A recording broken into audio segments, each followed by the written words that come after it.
back in the bag again. Whoa, yeah, yeah. Hello, everyone, and welcome to the Splash City Basketball Podcast, where we talk hoops in the land of 10,000 lakes. I am your host, Steve Hartman.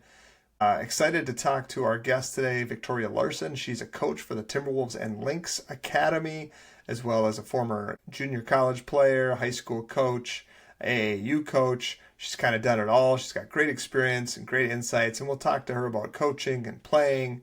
And then we'll get into a little bit of the Lynx as they wrap up their first half of their season. First place in the WNBA standings, Nafisa Collier comes back. They get a nice road win in Seattle tonight. And just head in with a lot of momentum and a lot of high hopes. It's going to be championship or bust, it feels like, which maybe the Lynx and Cheryl Reeve kind of have that goal every year. But this year, coming into the season, I think expectations were a little lower, maybe just in the national realm with some new players, some turnover on the roster. Didn't quite know yet what we had with Olivia Miles. Collier was going to be out, and here they are at first place, and they look very strong. They look like the real contender. They look like the favorite at this point. So exciting times to be a Lynx fan. So Victoria and I will talk more about that later. Another topic I wanted to discuss today was Niko Medved getting a contract extension. Golden Gopher men's basketball coach extends his contract. It just kind of shows that Mark Coyle and the administration over at the U feel confident in him after just one season. There's some continuity on this year's roster. There's talk. I've even seen some national people talk about potentially the Gophers being a bubble team this year. And so we'll see how things shake out, of course. But, I think there's a lot of excitement amongst Gopher faithful that they have the right coach. They're on the right trajectory.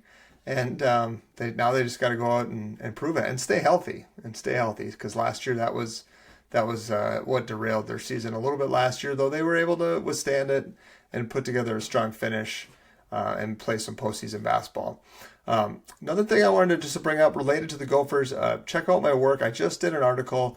I was out in Vegas for Summer League, as you probably know, and I was just keeping an eye on a lot of the players with ties to the state of Minnesota, whether they played high school here, whether they played college here, or maybe they have some sort of connection to Niko Medved. So I did a kind of a recap on those players and how they performed, chances that they have of making the opening day roster. So check that out at hittingthehardwood.com under the Gophers tab. You'll find that article there. I appreciate you checking that out, and I appreciate you listening to the podcast.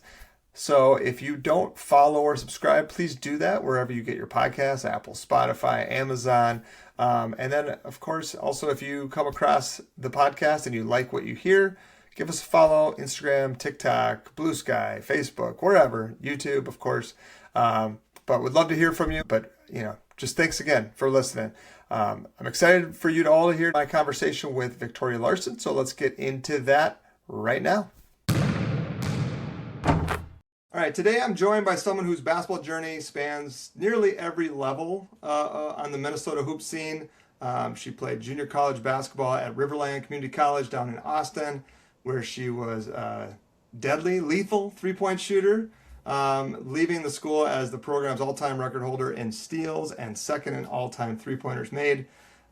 Made her mark on the court, jumped to the sidelines, spent some time coaching AAU and at the high school level, and now as a coach with the Minnesota Timberwolves and Lynx Basketball Academy. Welcome, Victoria Larson, to the Splash City Basketball Podcast. Hey, Steve. Thank you for having me. I'm ready to have some fun. Absolutely. Thanks for reaching out. Thanks for wanting to come on, first of all.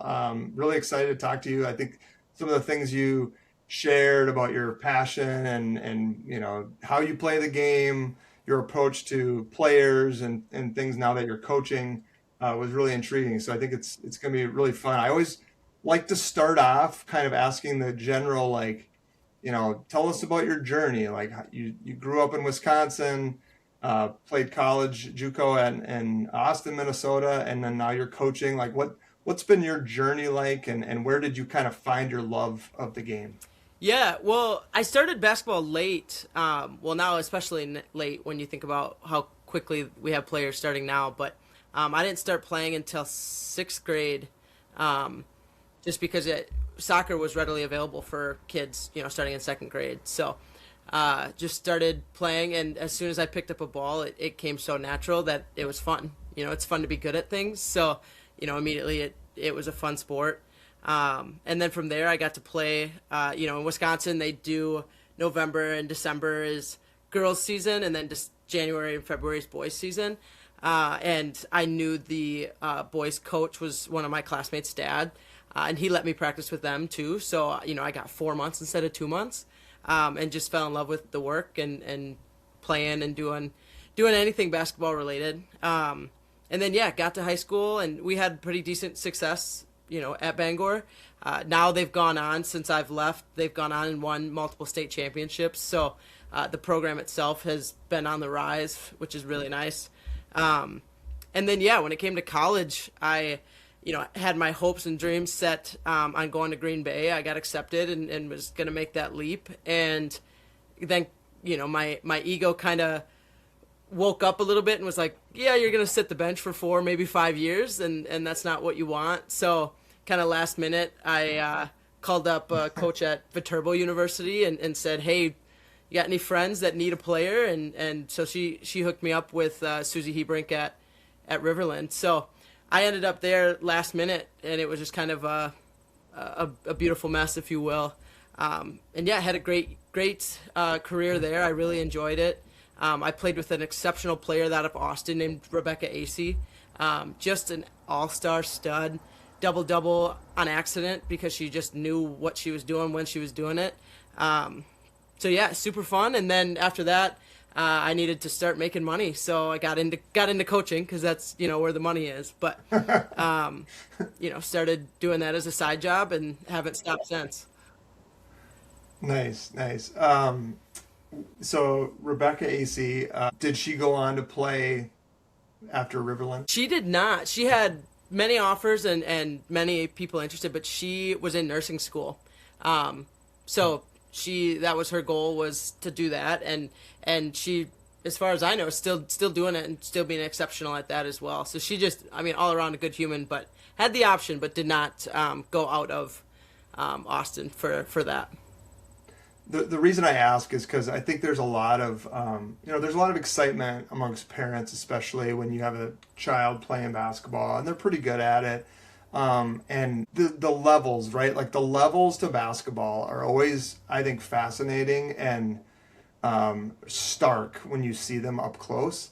So like the level from high school to junior college to Division 3 to Division 2, 1, all the way up, right? Like it's just, there's levels to that.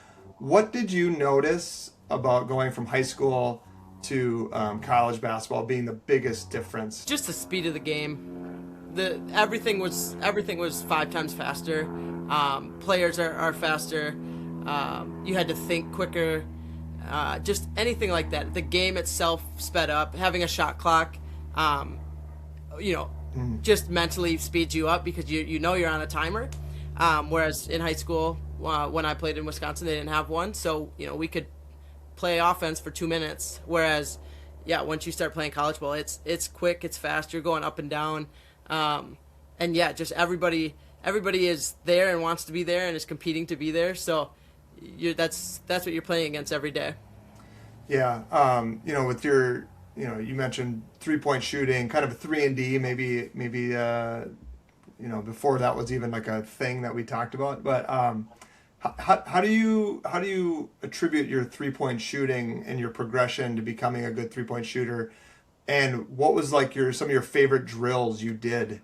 Was it just volume, getting shots up? Were there certain games, competitions you did that you loved, or that maybe you do now as a coach, like that you really enjoy? Yeah, I just loved shooting in all forms. Like when I first picked up the ball, I loved to dribble and I loved to shoot. So it made doing drills that much easier because it was fun. And when I realized there was more points if you went further back, I thought mathematically that made more sense. So I just started chucking them as soon as I started realizing that. And yeah, I thought it was I thought for me it just made that much sense because I was only 5'3", 5'4", so I belonged out there. I didn't have to work in the paint and get sweaty and bullied down there. But what I enjoy about making threes is they always provide energy. You could be down by a bunch, you hit a three, people are excited because that's 3 more points closer. You're up by a lot, you hit a three, now you're feeling like, okay, now we're drowning them, we're good. So I think just that energy that shooting deep gives to the game is a lot of fun. Some drills that I liked were ones that you were running up and down the court, right? So you get that pass, you shoot that three, you run down to the next one, you shoot that three, because those felt like fast break threes, which in a game, I don't know much that feels better than, getting a steal and pulling up for three on a fast break. I know as a coach now, I don't like that. But as a player, that was glorious. I loved it. That's so funny because I do feel like that is just one of those things in the last 10 years that you never used to see. 3-on-2 fast break, it was always we're getting a layup or nothing. And now it's everybody runs out to the 3-point line. The guy with the ball is looking to spray it unless they're going to the rim. So that's funny because I do think that's one of those things that has changed in coaching and playing, that you almost kind of hunt for those transition threes now, where it used to be like a transition, we're trying to get layups or dunks. Mm-hmm. Yeah. And I like to think that, a lot of things that is accepted now, I was doing, 20 years ago when it was bad, when it was not good basketball, and had to try to convince my coach that this was a good idea and that, this is a smart basketball play. And so I should call him up and just tell him, hey, just so you know, people are making lots of money doing what I was doing back then. So, but yeah, honestly, I think just the excitement of the game, like that's what shooting and 3-pointers do. Yeah, for those of us who can't elevate or aren't uber athletic, the 3-point shot, it becomes your highlight reel, right? Like I was never doing any dunks. I still, never could. And so it was like that was the only way to get the crowd hyped when I had the ball. Defensively, we were joking over email about how something you had said reminded me of me, where, maybe not the most athletic player, but really active on defense. Reading passing lanes.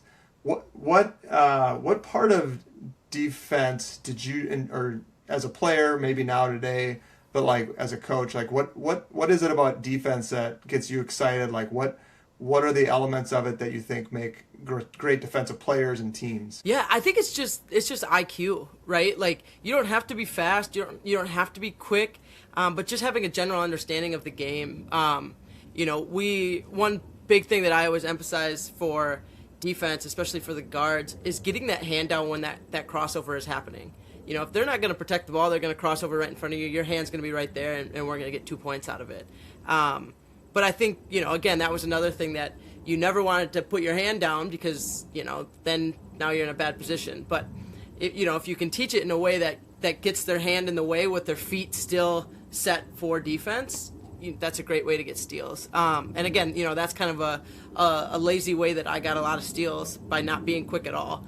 I wish I could say I had, these blazing fast feet and some subtle quickness, but unfortunately that's not the case. I ran with lead in my shoes and had a hitch behind me. So I had to make sure that you just do smart things, and that's kind of what I preach as a coach too. Is because I might not be able to make you faster or quicker or anything, but I can make you smarter, and I can show you that if somebody's trapped here's the only areas that they can pass. So get into those areas. So just that the IQ and the kind of instinct piece is really what I focus on, because especially in season, you're not going to get a big difference in quickness and speed during the season. That's some off-season stuff. So during the season, it's just about between the ears. That's a great point, and I always appreciate high IQ defenders. One thing I've noticed coaching is some kids are just more naturally gifted. Like you said, you can coach some IQ. You can obviously tell kids where to play, what angle to take, what the options are, where the biggest threats are. But I still feel like some kids just get that stuff. Like they just show up in the gym and they're reading stuff. I know a couple kids who don't do anything in the off season, but they will show up in November or October and they will know all those angles and all those anticipation things. So how do you, like, from a drill standpoint or in a practice environment, beyond just placing the kids kind of where you want them to be, and is there other things you can do to increase that anticipation or that IQ that you've seen work? Yeah, I honestly, as awful as it sounds for the kids, but just incorporating math into it, right? So, sometimes, I'll put a kid in the corner and I'll put her on her heels and say, okay, throw it as far as you can, and we'll see where that ball lands. And then it's like, this is your general idea, right? Now we've cut the court in half. She can only throw it, a quarter of this, half. So why are we standing over on the other side in an empty space? So same with, like, if there's two defenders on one, now all of a sudden you realize as a defender you got to play an area and not a person because mathematically you're short. And when you utilize that, because they're doing that in school anyway, right? They're using that logic, that mathematical idea or ideologies throughout school. So that's already their wheelhouse. And then when you implement it to the game, they're like, oh yeah, I know that, duh, like that makes sense. But like you don't think about it unless it's written out for you. So yeah, it's just like, it's ways like that where you can kind of explain to them, what you're saying by having that demonstration and having that easy, quick math lesson for them. And then now all of a sudden they're like, oh yeah, I know. And it's like, great, we never have to talk about this again. You got it. And then, yeah, it's kind of imprinted in their head, and then they kind of get it. Yeah, that's a great call out. I don't know that I've gone that deep with math, but it makes sense, at least to me, who I've always been a big angles guy. Like, everything to me in basketball revolves around angles, whether it's cuts, whether it's defensive positioning, trapping, whatever it is. Like, it's all about angles. And so it's just another example of math showing up in the game. So physics to get the ball in the hoop, right? Like, there's so many components to it. So Absolutely. I mean, I should double check. Are you a math teacher on the side? Is there something we don't know here? Is that part of the deal? Oh man, I did do long-term sub for math. I did like 6th grade general math and 10th grade geometry, but no, I'm a therapist as my day job, and I will stay that way for a very long time. Math is just a fun thing to have in your life, but not something I want to teach. Well, I would say the therapist part might be good for coaching as well, because there's probably a little bit of self-help. Maybe we need to relate to kids, like all the things, right? So that's probably if you're not going to be a math teacher, the therapist piece probably makes the most sense. So kudos to you for that. Speaking of like the kids, just in general, age group, I'm curious, not necessarily what's your favorite, because I'm sure there's different things that you like about different ages, but like maybe are there things that you were surprised about coaching certain levels against other levels? Like what's a third grader compared to a senior in high school, that kind of thing. Is there anything that like comes to mind where you're like, yeah, those middle schoolers, they can be a lot. Yeah, I would say a bit of a shock for me was like coaching, 7th and 8th grade girls and not realizing just how, just boy crazy, just, kind of obsessed with whatever's going on around them, and so focused on that you talk basketball and they're like, can we take a break? Like, can we just check like our phone? Can we do this? And it just baffled me, because I was like, what do you mean? Like, this is the best time ever to play basketball, and you're so focused on, your snap score or checking Instagram or doing whatever. And it threw me for a loop, because then when you look at the flip side, like 6th grade boys all believe they're going to the NBA. So every single one of them is, doing underhand layups, reverse layups, shooting threes, shooting from half court. So just that difference, even just in the age, is is crazy, the different levels. But I definitely learned that I prefer that 16 to 18. You're getting to know your identity. You're starting to understand your body. You're not having too long of limbs that your body hasn't caught up with, that kind of thing. You're kind of set. So, I enjoy that aspect. Plus, with the mental health side of things, I think, that's an age that I also enjoy as a therapist to work with. So it's just kind of, a perfect storm age for me that I think, works really well with how I coach too. What are your, some of, I guess, must-haves when you're working with kids in terms of basketball? I mean, obviously there's the whole other side, emotional side of it. But like when you are coaching or you're doing something with the academy now, like what are some of the things that you're like, hey, I want every player to leave with X?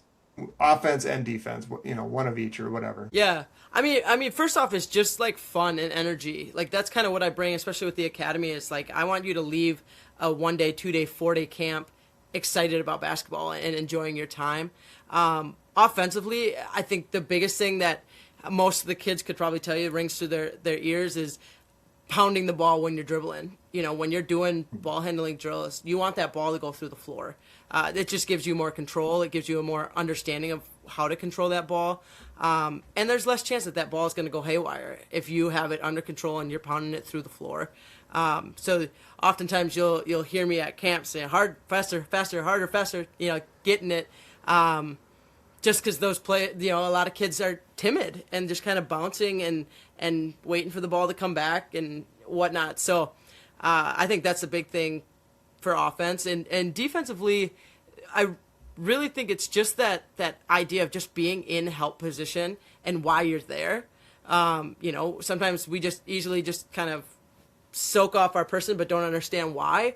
Or then you have some ages, the younger ages, that are glued to their person. Their person does not have the ball and they're guarding them at half court.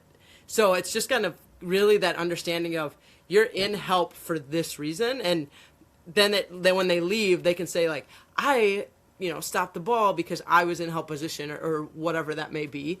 But those are just two simple concepts that I feel like I need to just have on my shirt to say so I can stop repeating them. And just they can have them read it. That's great. I agree on the defense. Like that's totally something I would harp on. Like shell drill is my favorite drill. And, there's different iterations. There's different ways to run it. There's different point systems you can have and all that stuff. But the pounding the ball is great, like super underrated. It's probably something like me as a coach of middle school boys the last few years don't talk about enough because I think you're right. There's a lot of kind of soft dribbles that I see. So I'm glad you pointed out. This is part of the podcast. I get to learn from all these other super smart people about basketball. So appreciate that. Of course. So I will be honest, I wasn't as familiar with the Timberwolves and Lynx Academy as I should be probably. My son hasn't done one of them. Tell me a little bit about, the organization, like what you guys do, what the mission is, philosophies, things like that related to the academy. Yeah, so it's kind of twofold. The one side is these basketball camps and clinics it's just about getting kids playing basketball, getting them enjoying basketball. Not every kid at this camp is elite and all-star level. Some of them are just starting. Some of them just found a basketball, and so it really is a good entry point for kids that just want to get better, just want to learn more about the game. While still allowing opportunities for, players who maybe are at a high level that are looking to get, us another step further. Because we have, 20 coaches that have various backgrounds, including, professional playing, college level playing, high school playing, all that stuff. So there's just so much there for just about every kid. And I think that's what makes us unique is that we're not out just hunting, the elite.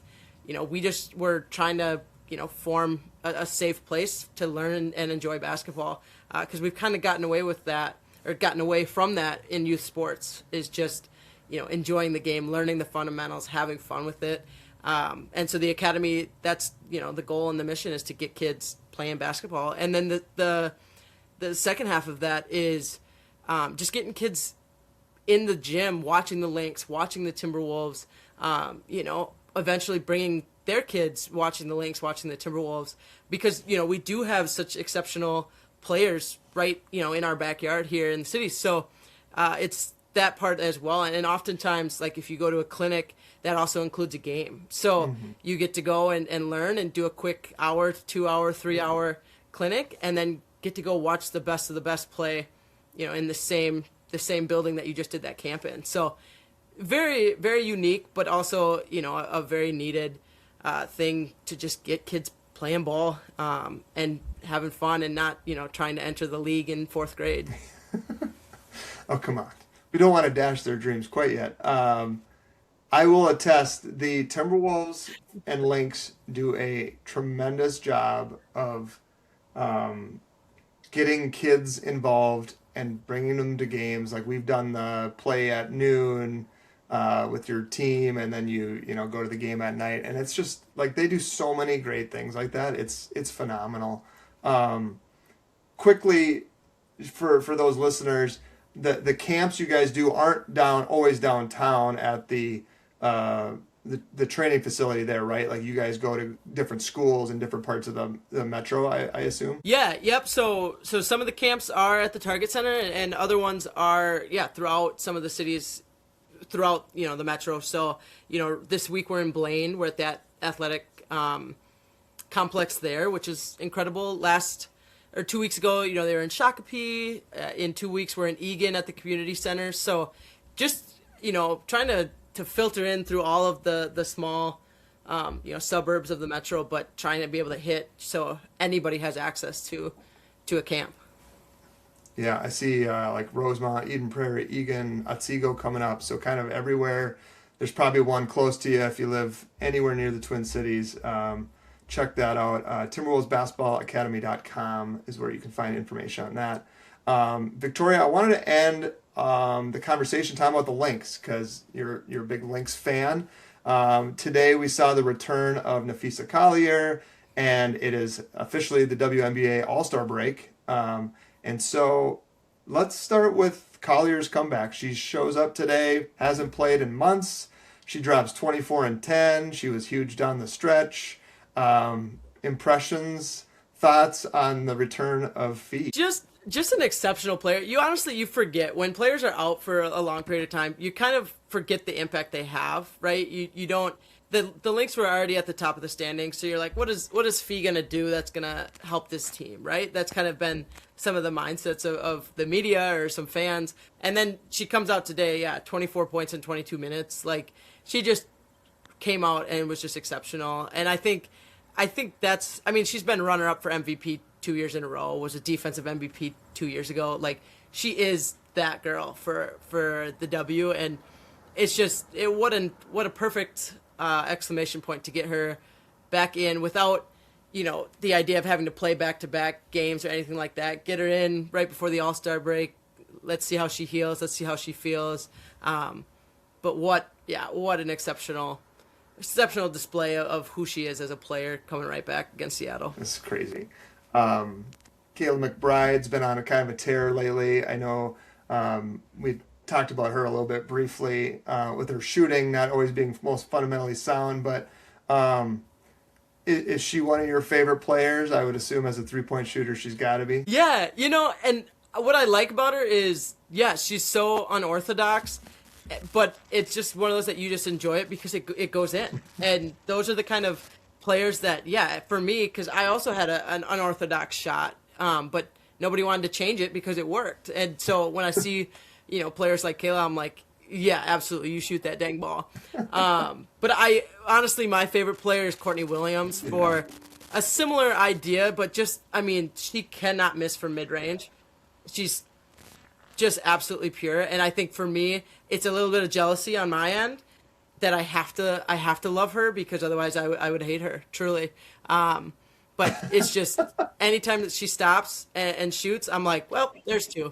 She's one of those players that you will look at a box score and be like, she didn't play very well. But then when you watch the game, you're like, she's just doing so many good things, whether it's just facilitating, moving the ball, getting the ball to the right, like even in today's game, you see a lot of poor entry passes to the post, and like Fee was just catching everything comfortably. She's making her move. Like, I don't know.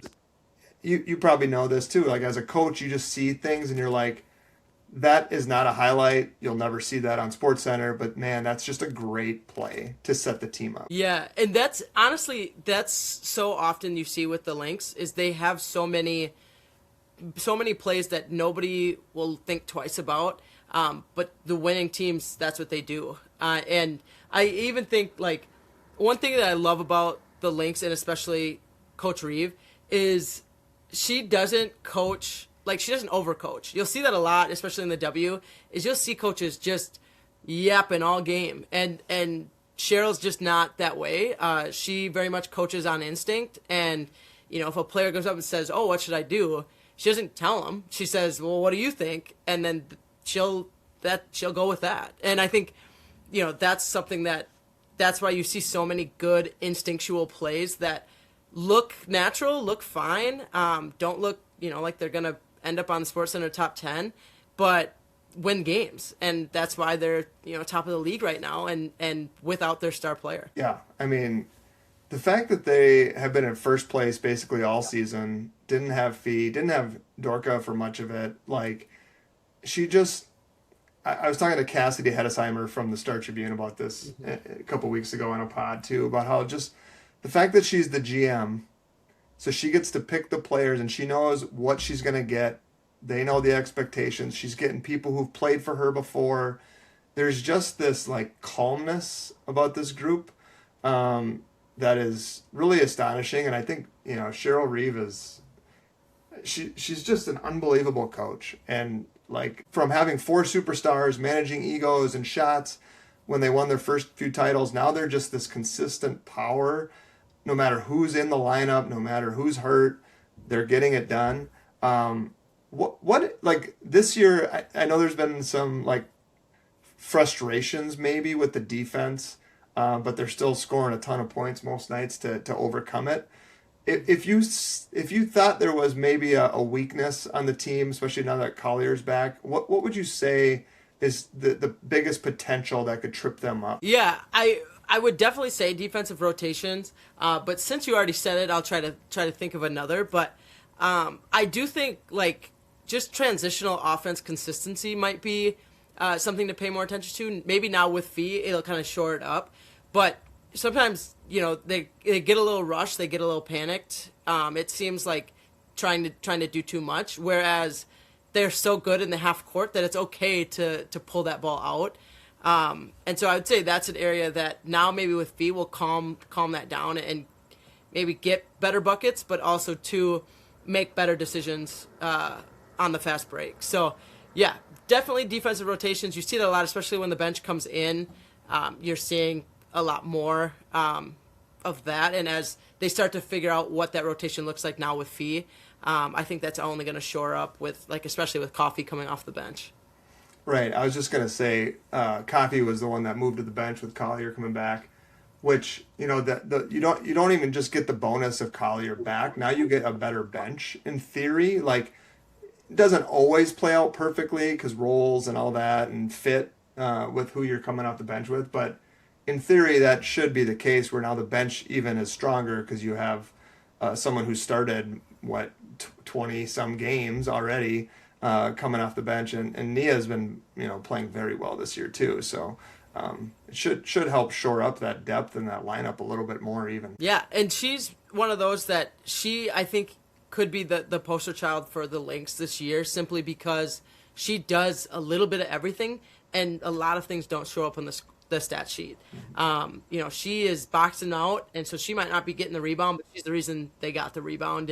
And her ability to stretch the floor, at the 4 position, it is super incredible, especially when, you think about how often Miles drives to the basket.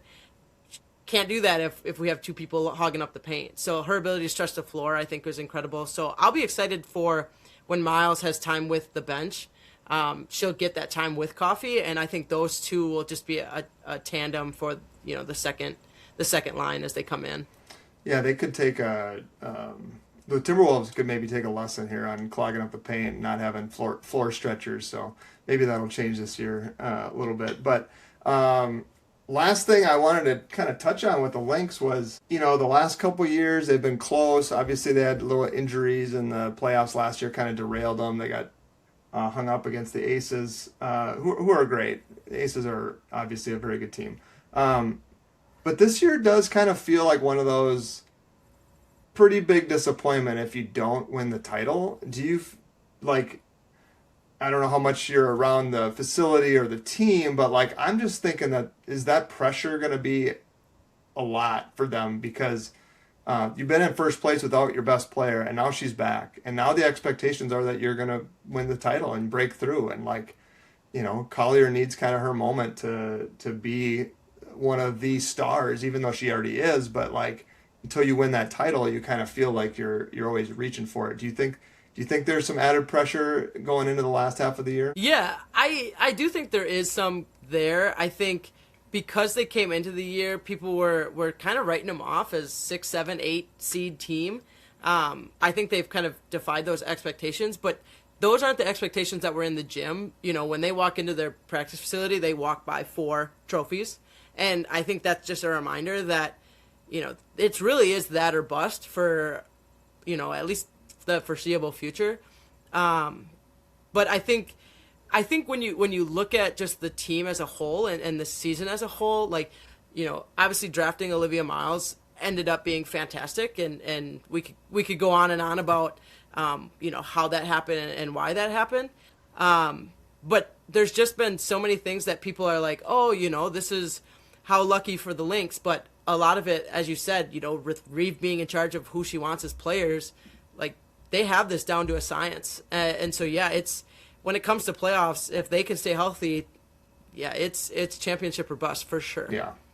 It should be an exciting second half. I definitely thought we'd see Collier right after the All-Star break. I just thought, why push anything? Just you get that extra time, but a little warm-up game, a little tease to the fans of what may be to come. It gets everybody kind of juiced. So it should be a really fun second half of the season and hopefully a long playoff run through October. So, Victoria, appreciate you coming on. Anything you want to plug? We talked about the Lynx Academy, but anything else you want to hype up or talk about as long as I got you? Man. Well, for the next hour, I'm going to talk. No, I'm just kidding. But I do think, just throwing in a plug for the people who vote for, the coach of the year, rookie of the year, MVP stuff, just plug it in Cheryl Reeve, because again, she's not flashy. She doesn't do anything that sticks out to, the everyday Joe fan. But this woman is one of the, if not the greatest coach of all time in terms of just her preparation for the game, her ability to utilize players within the game, balancing egos, all those things that people take for granted, honestly. And she's been doing it for so long that people just, it's almost just her baseline is too high to get credit for anything. So that's kind of my plug is get this woman her votes for coach of the year, because, just because the Lynx are used to being on top doesn't mean that the coach isn't the reason they're there. So I think, yeah, that's a big thing. And I think that adds to of the conversation regarding first pick, second pick has been huge around the WNBA, right? With AZ Fudd going to Dallas and that obviously pushing Olivia to the Lynx. But at the end of the day, I bet Olivia's, thanking all her lucky stars that she got the opportunity to be here, because she got to a team that has a coach that's willing to let her be herself and shine and not have to force her into a system or force her into a style of play that doesn't work. And so she's getting to play instinct basketball. And when you're able to do that, now all of a sudden you don't have to think, you just get to play. So I dislike the conversation around first and second pick, because I think they ended up where they needed to go. But I don't think Olivia Miles is complaining that she didn't go number 1 when she gets this opportunity to be with the Lynx. Yeah, I mean, we went quite a few minutes talking Lynx and didn't talk about her. But yeah, she's unbelievable. Obviously, Reeves able to put her in good positions, but it was so funny because a couple of weeks ago, I think when I did have the previous discussion on the Lynx, it felt like Olivia Miles was so far ahead of AZ Fudd in like Rookie of the Year conversation that I had to look up AZ Fudd's statistics, and I'm like, oh, she's having like a pretty good year, because it just felt like she was terrible because the disparity between the two has grown, at least here in this market. Obviously, we're probably a little biased, but Olivia Miles is just doing so much, driving the engine of the first place team, and putting up big numbers, and doing it and with a little flash and a little fun, and like, I don't know, it kind of surprises me that how good AZ Fudd is still doing, but the conversation's just like, I don't know if it's over, but it certainly feels like it's Rookie of the Year Olivia Miles for sure. Yeah, it'll be interesting now with Fee being back, how that impacts Miles' stats. I think her assists might go